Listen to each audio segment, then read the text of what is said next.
We've got here the DJI Mavic 4 Pro and the DJI Mini 5 Pro, and we're going to be doing a head-to-head video shootout to show you how these two stack up and the different reasons why you'd want to buy one over the other. Now, I've come up with 23 different categories that are important to me when buying a drone, and I'll be assigning each drone a point depending on which one I think performs better in that category. However, each category is not weighted the same. Come to your own conclusions based on your needs as to which categories are most important to you. Also, this video is not sponsored by DJI. They don't care which one you buy. I don't care which one you buy. They're both great. I'm just here to help you decide which one is right for you. This video is, however, sponsored by Storyblocks. So first, I'm going to be showing you a blind test of both drone footage side by side to see if you can tell the difference. And while you're watching that footage, I'm going to be answering a question that I get asked weekly, and that is, what site do I use for my stock footage? Now, for years, at the top of my list for what I recommend and use is Storyblocks. And there's three main reasons why. Number one, in my experience, they have the widest selection of stock video clips. When I enter a keyword searching for a specific clip, more than any other site I use, they have the greatest chance of having what I'm looking for. Number two is for the giant library of stock footage, music, sound effects, and motion graphics that are included. I believe they offer the best bang for buck pricing. And number three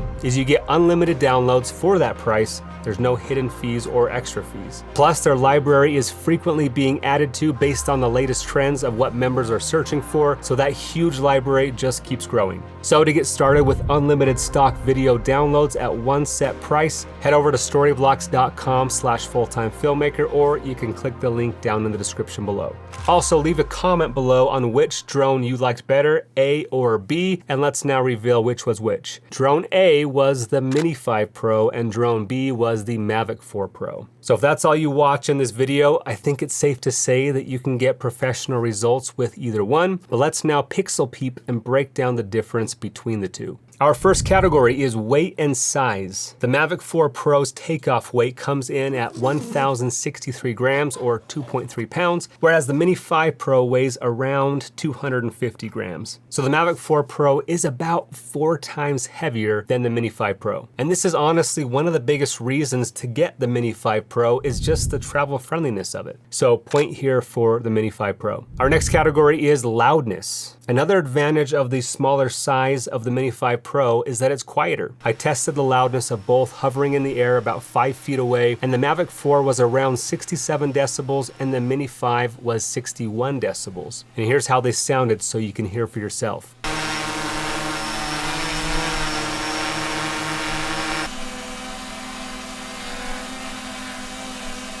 So if you want to be more discreet and draw less attention, the Mini 5 Pro is the clear winner again, as it's definitely quieter. However, size has its downfalls because the lighter the drone, the shakier the footage will be in high wind. So how do they each handle in windy conditions? Now on paper, they're both rated at a maximum wind resistance speed of 12 meters a second or about 27 miles per hour. But those numbers don't mean that the shots will be smooth in those windy conditions. It just means it can withstand that without being blown off course. So I put both of them up in the air during some high wind conditions around 30 miles per hour, and just taking a static shot, the Mini 5 Pro was slowly getting pushed off of its framing while the Mavic 4 Pro held its framing the whole time. So for pro users who don't want to be limited as much by the wind, the Mavic's weight will actually be a benefit here, so point goes to the Mavic 4 Pro. Next, we have remote functionality and screen quality. Mavic 4 Pro offers the new RC Pro 2, which is a 7-inch rotatable monitor at 2000 nits brightness, and the Mini 5 Pro offers a 5.5-inch 1080p touchscreen that features 700 nits of brightness. Now keep in mind, you can pair the larger 7-inch remote with the Mini 5 Pro, but there is no package option that comes with it, so you would have to buy it separately. But here's a look at them side by side. The Mavic 4 Pro is just going to be easier to see due to the brighter and larger screen. However, the Mini 5 Pro's screen was plenty bright outside as well. I didn't have any problem seeing either one, but for optimal visibility, I definitely prefer using the larger and brighter 7-inch screen. Also, a convenient feature when you lift the Mavic 4 screen from the controller, it automatically turns on and then off again when you put it back down. Plus, when you rotate the screen, that automatically puts the gimbal into vertical shooting mode, making it super quick and easy to switch and giving you the full size of the screen to see that vertical image. And we'll talk more about vertical filming later, but overall advantage here for the Mavic 4 Pro controller and screen. It is a very cool design.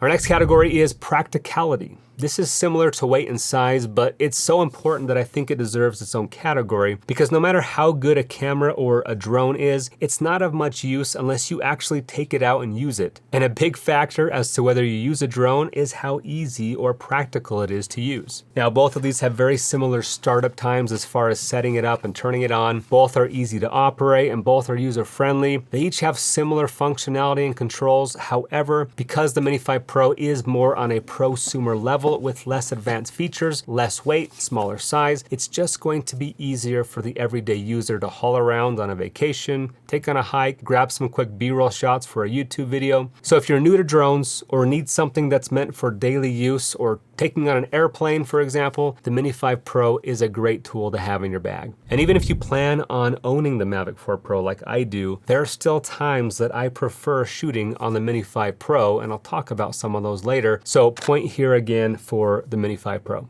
Next category is sensor size. The Mavic 4 Pro's main camera sensor features a Hasselblad 100 megapixel 4/3 inch CMOS sensor. Then the medium camera is a 1/1/3 inch CMOS sensor. And then the telephoto lens is a 1/1.5 inch CMOS sensor. Whereas the Mini 5 Pro sports a 50 megapixel 1 inch CMOS sensor. And this is an upgrade from the Mini 4 Pro that had a 1/1.3 inch sensor, and the quality bump, in my opinion, was very noticeable, but the Mavic 4 Pro still wins with the overall bigger sensor, and we'll talk about how the sensor size affects image quality in later categories. Starting with our next category, which is low light. The Mavic 4 Pro sports dual native ISO fusion, but the Mini 5 Pro can stop down to f1.8 versus the f2.0 on the Mavic 4 Pro. So when you look at them side by side, you need to raise the ISO on the Mavic 4 Pro to match the brightness of the Mini 5 Pro. And when shooting in D-Log-M, the Mini 5 Pro can only go up to 3200 ISO, while the Mavic 4 Pro can go up to 6400 ISO. So when maxing out both ISOs, the exposure matches pretty well, but if you look closely, there's less noise in the Mavic 4 Pro, and the overall image quality is sharper and less mushy. So a point goes to the Mavic 4 Pro. And on a side note, here's a look at the Mavic 4 Pro's D-Log-M versus D-Log. As you can see, the D-Log-M performs better in low light than D-Log. Also, in normal picture profile, you can go all the way up to 128,000 ISO on both drones, but I found that when you increase the exposure in post, the D-Log-M actually has less noise overall and has higher dynamic range. So Mavic 4 Pro wins the best low light, but specifically in D-Log-M. And speaking of dynamic range, that is our next category. The Mavic 4 Pro's dynamic range depends on which lens you use. On the main 28mm lens, DJI claims 15.7 stops. On the middle 70mm lens, they claim 14 stops. And on the 168mm tightest lens, they claim 13 stops. Versus the Mini 5 Pro claims up to 14 stops, so about the same as the middle lens of the Mavic 4 Pro. Now, I'm not going to do any scientific tests, but here's a look at a side-by-side of the two main lenses in some harsh lighting environments so you can see how they stack up. As you can see, there's better highlight and shadow retention on the Mavic 4 Pro, but I was very impressed with the Mini 5 Pro. Coming from the Mini 3 Pro, I felt that dynamic range was too weak on that drone for many pro situations, whereas this new Mini 5 Pro is much improved. But still a win here for the Mavic 4 Pro. And side note, the YouTube channel Make Art Now did some extensive tests on the Mavic 4 Pro and found that you can actually get the best dynamic range results when shooting in D-Log-M in auto ISO. So just an interesting note there if you're trying to maximize dynamic range. And that brings us to our next category, which is color profiles. The Mavic 4 has standard D-Log-M, D-Log, and HLG, while the Mini 5 Pro is missing D-Log. D-Log on paper is going to be your best dynamic range option for maximum exposure and color flexibility in post to better match your on-ground cameras. So the Mavic takes the point here for having more color profile options. However, again, given Make Art Now's dynamic range test and given my low light test, there is an argument to be made that sometimes it's better to use D-Log-M. So just something to keep in mind there. But moving on to our next category is resolution and frame rates. The Mavic 4 Pro can shoot 6K at up to 60 frames per second and 4K at up to 120 frames per second, though it does have a slight crop. And on the other smaller cameras, it can do 4K at up to 120 frames per second, while the Mini 5 Pro maxes out at 4K at up to 120 frames per second. And when you put the 4K images side by side, you can actually see that they stack up pretty well. It's only when you zoom in by about 400% that you can see there's a little more compression going on in the Mini 5 Pro, but when you stack it up to the 6K image on the Mavic, there is a clear difference in overall clarity. So the Mavic wins this category with an overall sharper and cleaner image. So if you're needing that extra clarity and flexibility in post to crop in, Mavic is the way to go. But keep in mind that the 6K footage is a lot harder on your computer and obviously takes up more data. So I'd plan on using proxies if you do shoot in 6K.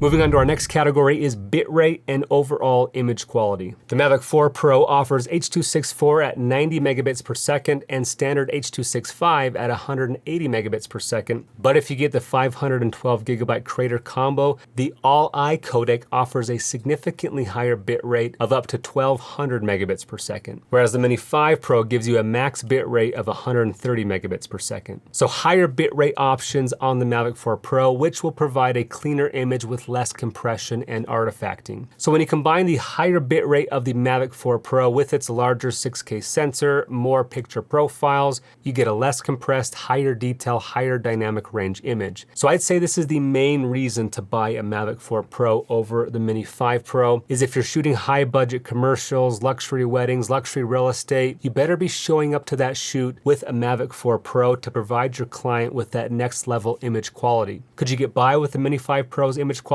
Of course. But if you're getting paid top dollar, I'd say your clients deserve top quality. So point here goes to the Mavic 4 Pro. Next category is lens options. The Mavic 4 Pro has 3 lenses, a 28mm, 70mm, and 168mm, whereas the Mini 5 Pro has 1 lens at 24mm. It does also offer a 2x zoom, but realize that that's going to be a digital crop combined with some software enhancement, not an actual separate optical lens. And as you can see here, it's clearly a big difference in image quality between the 70mm middle lens of the Mavic 4 Pro and the digital 2x zoom of the Mini 5 Pro. So if you want to be able to have more of that compressed zoom in look from your drone, big point here to the Mavic as it provides 3 lens options versus 1. But, big but here, for the main lens, I actually prefer the wider 24mm lens of the Mini 5 Pro. The Mavic 3 Pro had a 24mm on the main lens, and I liked that field of view better for those wide landscape or architecture shots. But I know some people prefer that more compressed look of 28mm, so it just depends on what you're filming. But I'm gonna give 1 point for the Mavic for 3 lens options, but half a point here for the Mini 5 Pro for having that wider field of view,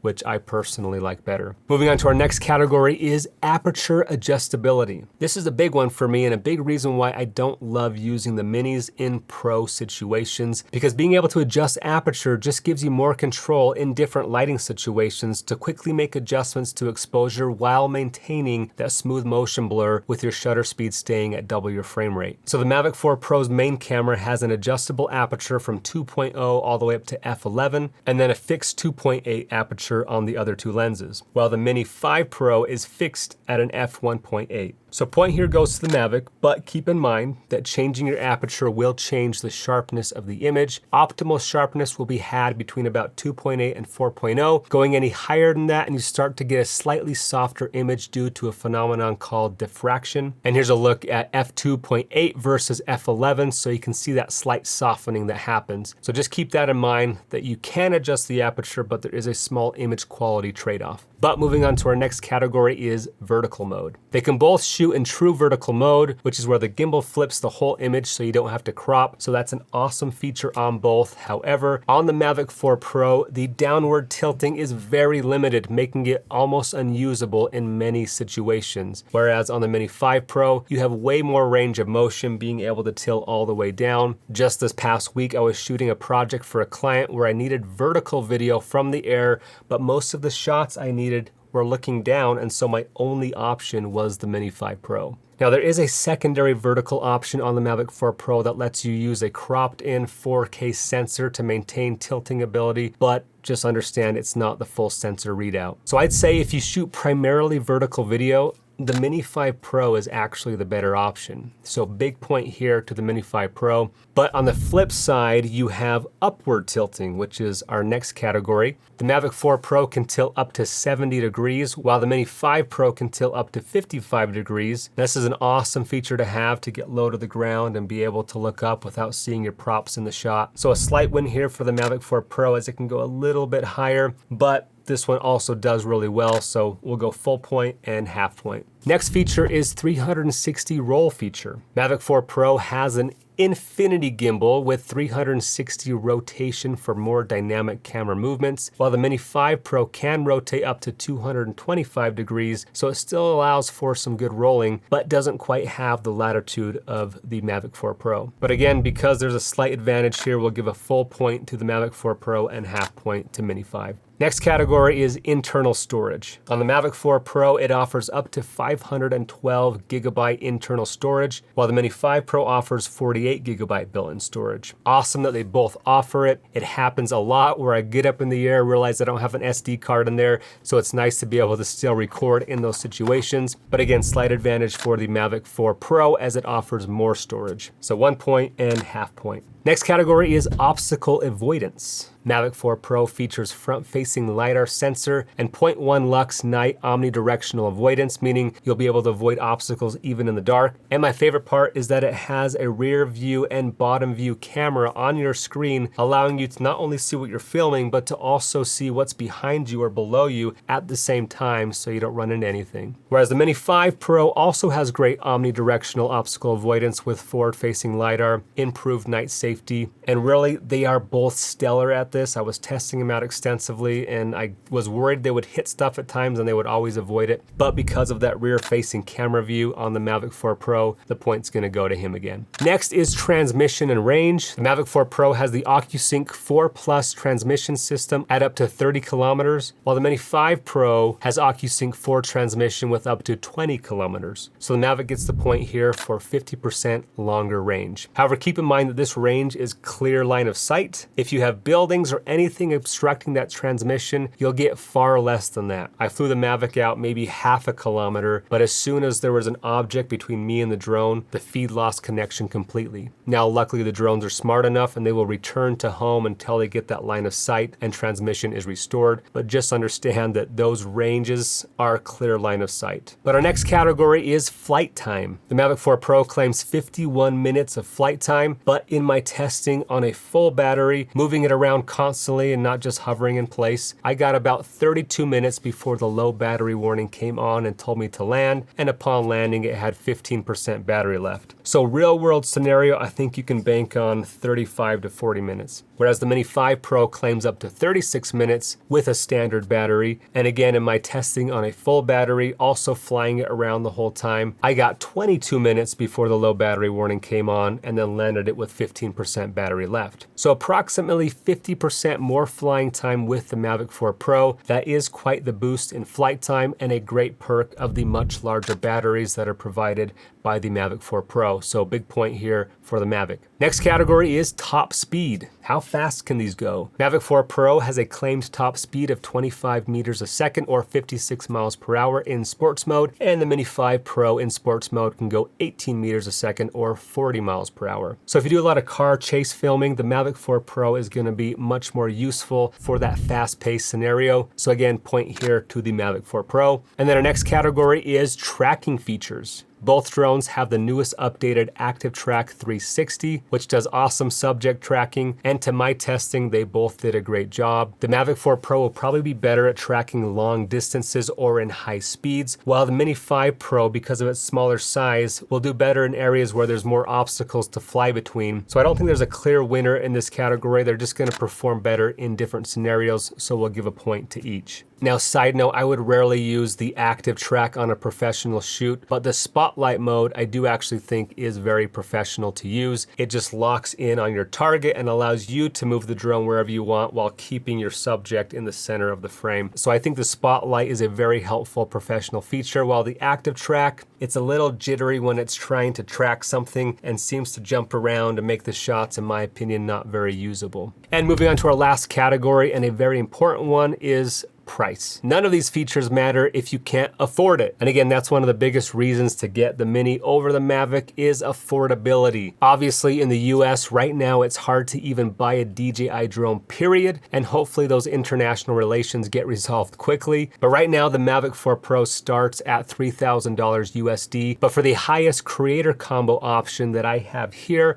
it's gonna cost you around $5,000 USD. Whereas on the Mini 5 Pro, this starts at around $900 USD. And for the Fly More combo, which is what I have here, that comes with the RC2 controller, it's gonna be around $1,300. But because they aren't really selling them directly to the USA right now, you're gonna have to pay more than that. I personally bought my Mini 5 Pro from a friend who got it from a friend who bought it in Canada, and I ended up paying $1,700. But the point is, the Mavic 4 Pro is gonna cost roughly 2 to 3 times more than the Mini 5 Pro. So this factor alone may be the deal breaker for you that makes you go with the Mini 5 Pro. So overall, no surprise that the Mavic 4 Pro wins in more categories, as it should, being the more expensive drone. But if the categories that the Mini 5 Pro won are more important to you, then hopefully this video saves you some money by letting you know that this is gonna get you what you want. In summary, if price, weight, size, a wider field of view, vertical shooting, and overall practicality